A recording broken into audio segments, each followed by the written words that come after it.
Hello and welcome to the Career Success Podcast. I'm Jason Connolly. If you're a new listener, thanks very much for joining us on the show. But if you are a regular listener, it's great to have you back. In this series, we speak to leaders in the world of business and people who've had tremendous career success. We speak to people across the globe, across a wide range of industries.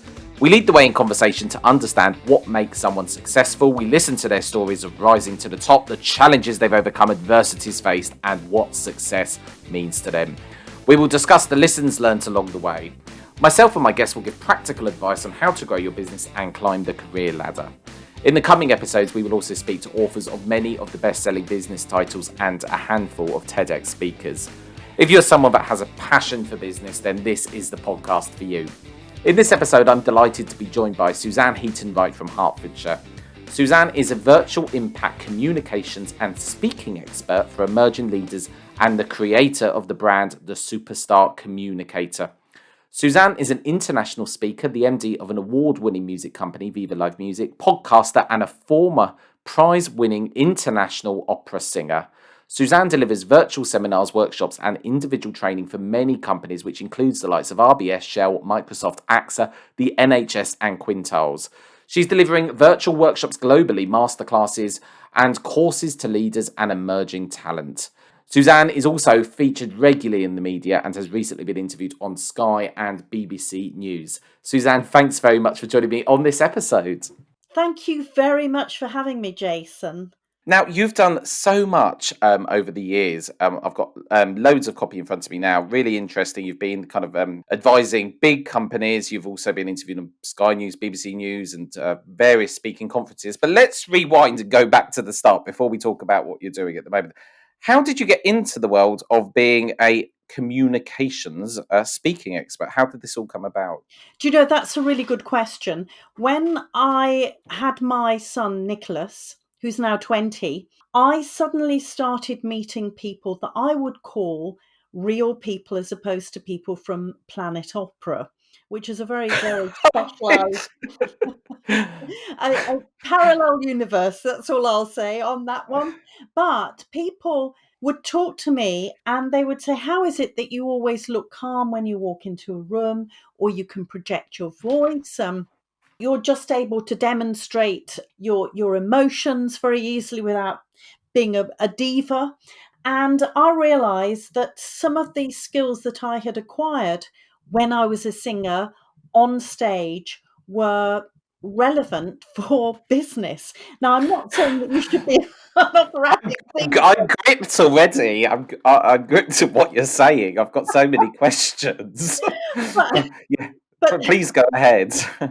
But actually, when you are performing, part of what you're doing is, well, it is all about communication, whether it is that you are singing or speaking, if you've got an acting role, some text, but that includes the emotion and that includes the non-verbal communication. However, you bounce off the energy of the audience. And just like you and I are bouncing off each other in this conversation, there's that going on as well. And that can be one of your biggest assets.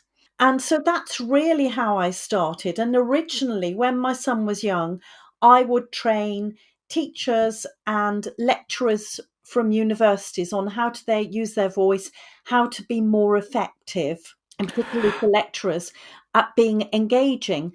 And then as Nick got older, I developed more for the corporate side. Okay, and how long was you a professional opera singer for? I was a jobbing singer for 8 years because I went to music college a little bit late. No, it's probably longer than that. I was doing professional work before I went to college. And was it the fact that you had a desire for business that led you away from opera? What made you stop doing that as the full-time job? Because lots of people, that's the dream, to be a full-time singer. It is the dream, but it can become a nightmare if you are trying to look after a small child. Right, okay. And you know, train to the level that you have to, because you are like an athlete mentally and physically. And I just felt that the whole time I was compromising on what I believed was excellence. Right, okay. And when you're a freelancer, that there are other challenges that come into that. And I just felt I wasn't delivering to the standard I would want to. So, And like, it was almost like a self-critique thing. You wanted to be the absolute best, and I wanted you know. I Mm, wanted to deliver the very best I could. And I felt that in order to do that, I would not have been doing the best for my son and for my marriage as well. And I am sure that there are going to be women that are listening tonight will understand when I say, yes, you mm. can have it all, but not necessarily at the same time. Interesting. Okay. Um, so that sounds like a massive driver. What was it particularly about the opera that you learned that you sort of took with you in those early days to start the business? It was definitely the discipline and, Mm, the passion for something that I love doing, which was communicating with other people and to be able to help people, to support other people that might need some new ways of improving their communication. And I should flag up that I was one of those kids that was really quiet at school, that got very anxious when I spoke up in class because others would laugh mm, at me because I would mispronounce words when I read. So actually, I went through a massive shift from being that person at school that was really reluctant to be in the front row mm. through to actually going to music college in my 20s. So I didn't go as an undergraduate, and realizing that A, it was absolutely okay to be centre stage and it could be fun. And Right. Okay. and also a number of skills that would help you with managing your nerves and your anxiety about stepping up and performing to a high level. Okay. So I think you've hit on kind of a number of really interesting points there. I think it sounds like not necessarily having a voice at school and then being highly disciplined, and it's fascinating what you say about opera and singing, and that of being kind of an athlete in many ways. So tell us about how this all kind of got started from where you were leaving opera to becoming the superstar communicator. Well, well, one of the Yeah. reasons why Right. I came up with the name Superstar Communicator because I set up my own podcast nearly 7 years ago called Superstar Communicator. And that really resonated with people to the point that I would start doing keynote speeches on Be a Superstar Communicator. And then, literally, well, just over 2 years ago, when my son went to university, the day after, I had some business consultancy from Exemplas, which is a government organisation. And Mm. the consultant looked at me and she said, "Why are you not calling your business Superstar Communicator? And you need to get that name trademarked." And so it went from there, really. I had much more time to devote to the business because I would fit it in beforehand, looking after my son and obviously husband, from being a successful lifestyle industry to being one that was, a serious business.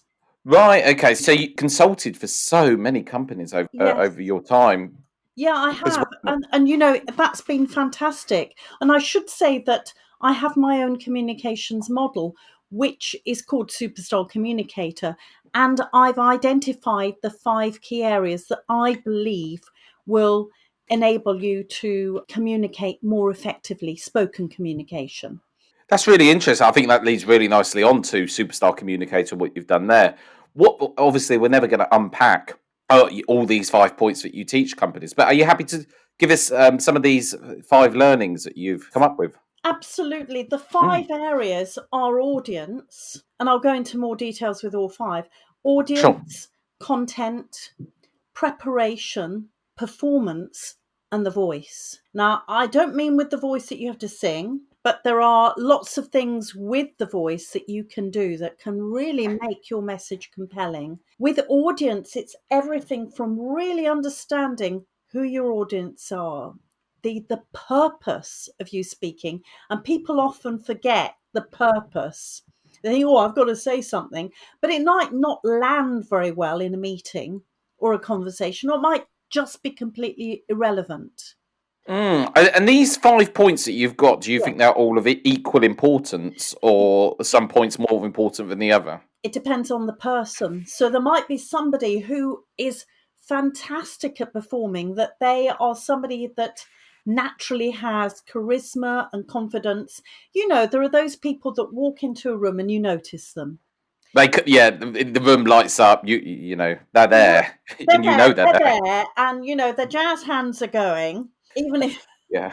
Um, but we know those people, and they find that side much easier than perhaps honing their content so it's very compelling and it lands well with the audience. If I Mm. were to pick a name out of a hat of somebody that I could describe like that, before he was ill, I would say that Boris Johnson was full of charisma. Yeah, you can't deny that. No matter Yeah, what your political stance, he exactly. manages to get people talking and writing about him constantly. Absolutely. Whereas, in my opinion, his content off the cuff wasn't necessarily amazing because he It throws in all of his wasn't. stuff. Well, he's Mm, like one of those journalists that is mm. dictating on the phone, and an Yeah. editor will edit it afterwards. Yeah, it's true, and I think I was more of a fan of his personally before he was in office at the moment when he was London mayor, but it was undeniable. He was funny as Yeah, well, exactly. and people like funny instantly. It's a way to break down a barrier. Definitely. Mm. Um, but when it's the serious stuff, and I don't believe he's somebody that well, he wants to be liked, and so as a leader, as well as I do that there are sometimes we have to share a message or we have to have a conversation with somebody else that they are not necessarily going to like to listen to. Right. Oh, yeah. True. Okay. And let's talk a bit about these kind of points and learnings that you've got, and go into each point because I think they're Yeah. really, really relevant, and I think a lot of people could really get value for this in this episode by hearing the superstar communicator and the methodology. I think that's going to be really useful Yes. to people. So I've touched on the audience. So really understanding your audience, knowing who they are, what the purpose is, what's in it for them to listen to you. Right. So I know that you are in recruitment. It could be that in an interview, for example, you might need to spend some time considering who's in the room interviewing you. Some things about the company. Why is it that they are hiring? What's in it for them to listen to you, to interview you? Yeah. We tell Also, people this in all day, every day. This yeah, is a great advice. for audience, I also believe listening to your audience is part of audience. And I don't mean just half listening while you're doing some work, but actually properly listening, and that means listening with your eyes as well as your ears. So, Mm, mm. particularly, well, we're in virtual most of the time now, but it's really important to switch your video on, for example, and really demonstrate that you're listening with your facial expressions, that you're actually looking at the camera, not at your phone, or obviously doing some other work. It's But about being present. it's about being present, Mm, mm. absolutely.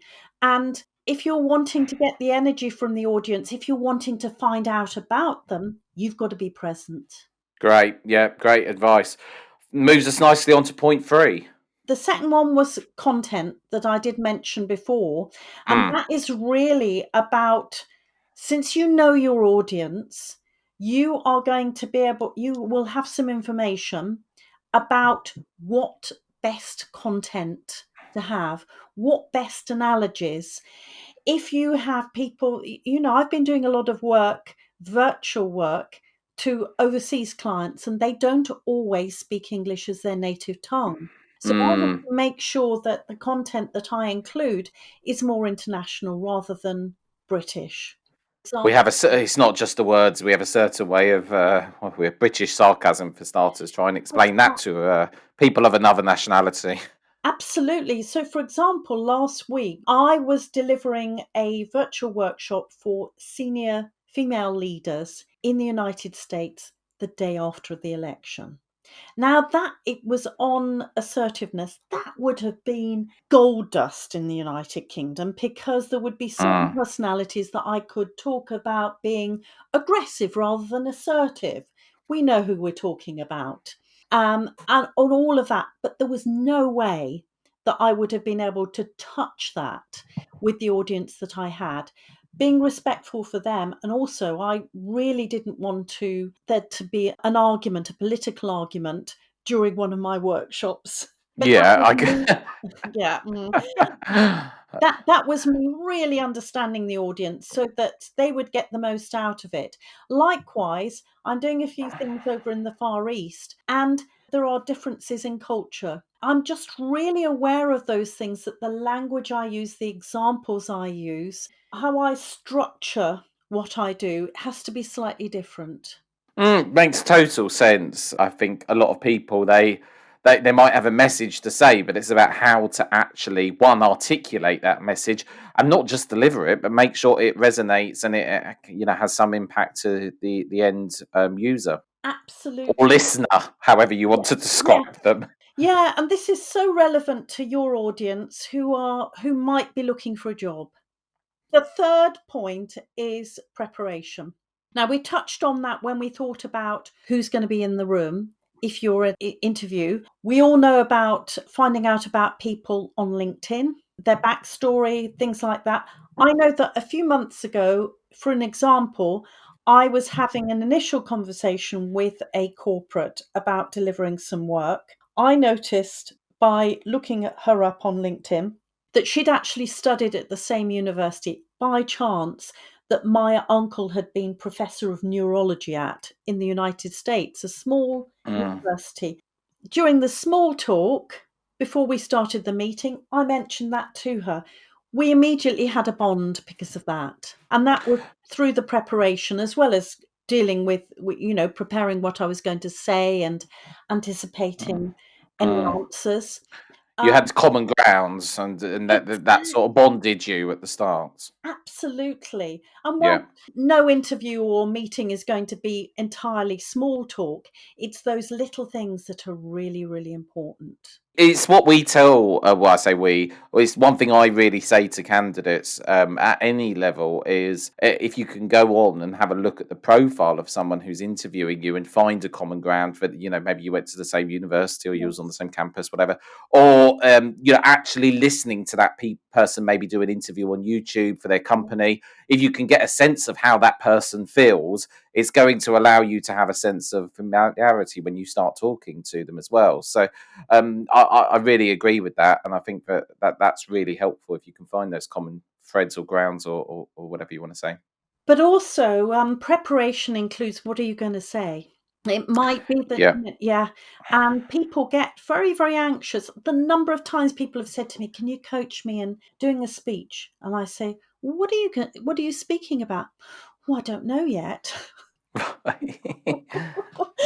Which is quite funny, actually. But no, I shouldn't laugh. But it might be that you are asked to prepare some things beforehand. Also, if it's an interview, preparing, knowing where you're going to be, making sure that you're there on time, or if it's virtual, making sure that all of the tech works, checking early, all of those things. However, there is another thing that I think is crucial, and more people are asking for, and that is managing your fear.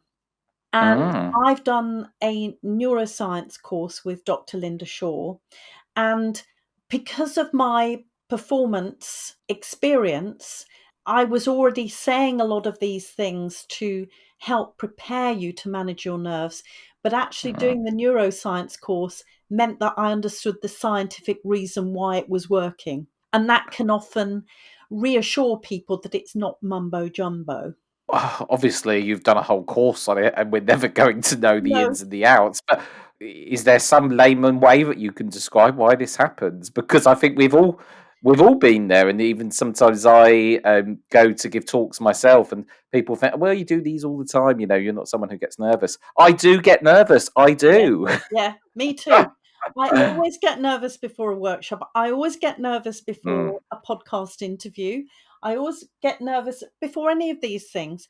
So when we've got a raised heartbeat, or we get, funny tummy, or very shallow breathing, it's because our body is getting ready to do the fighting or running away from danger.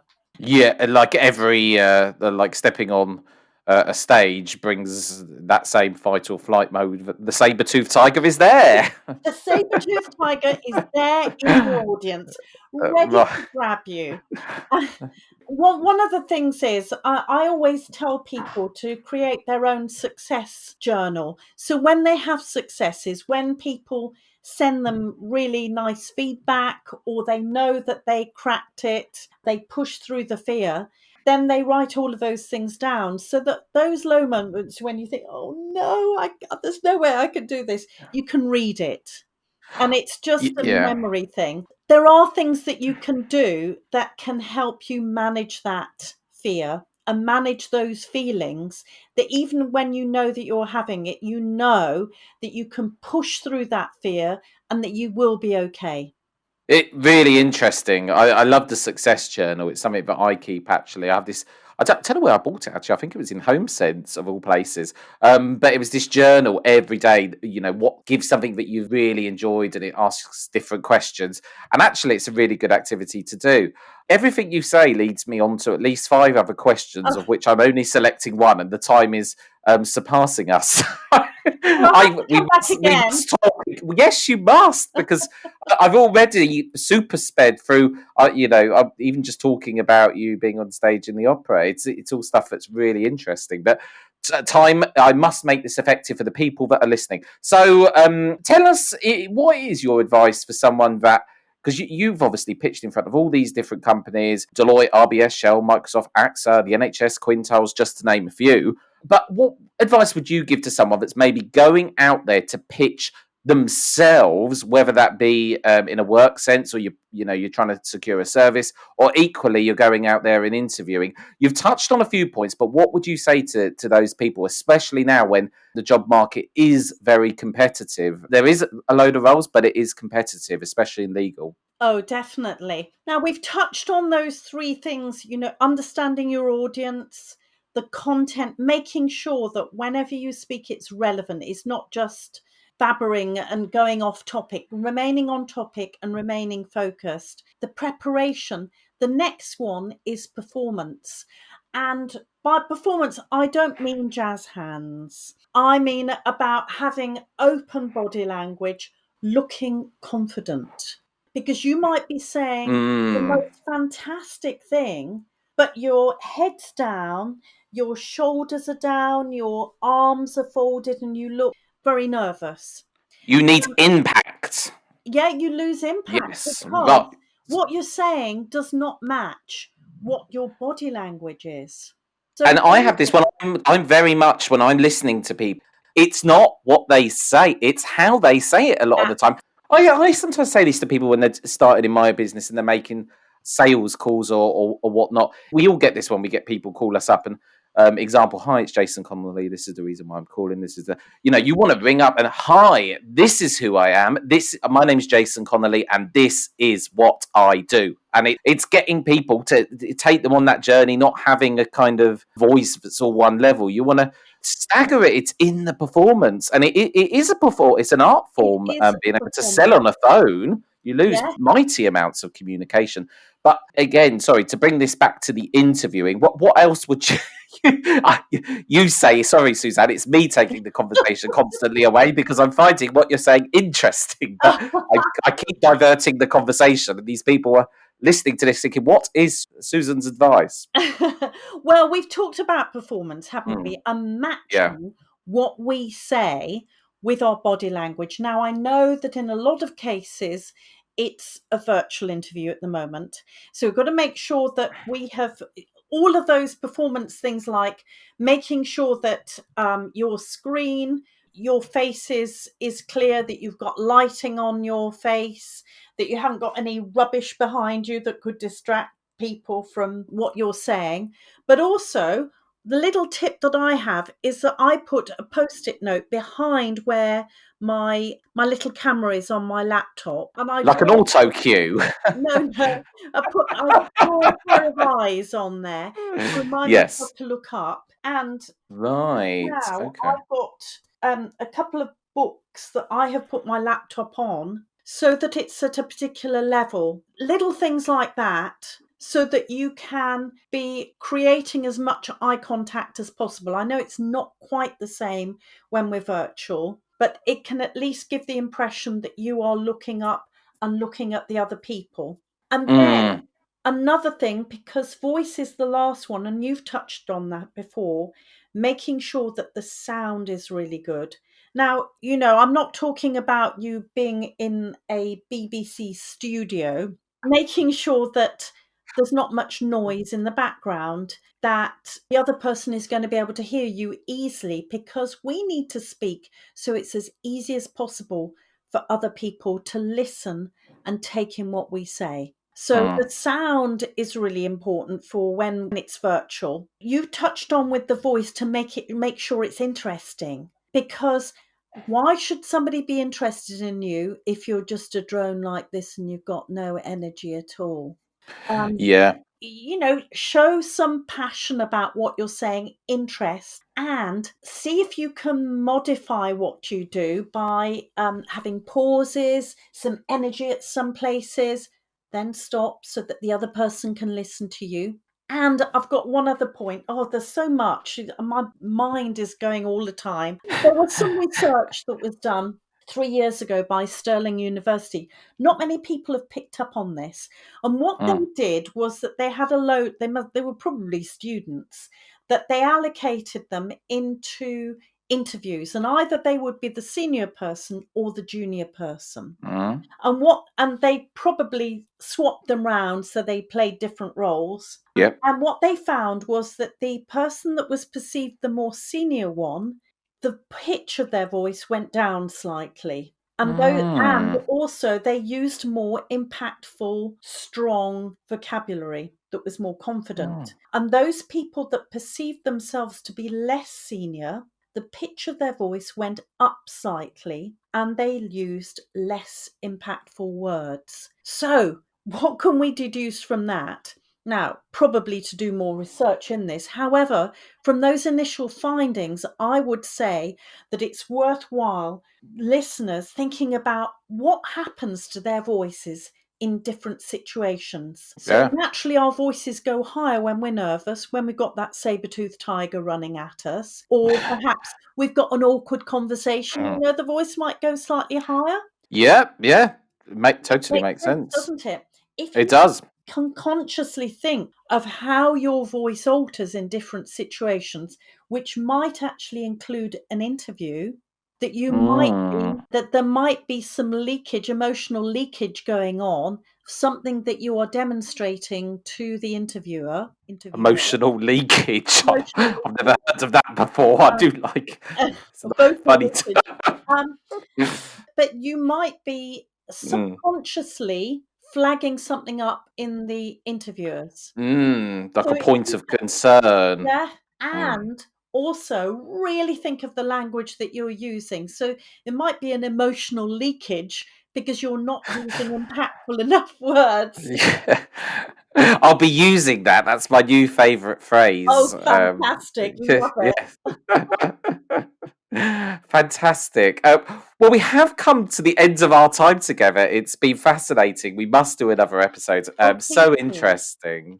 If people want to find out more about you, where can they go to? Yeah, my website is superstarcommunicator.com, and I do individual coaching as well as virtual workshops.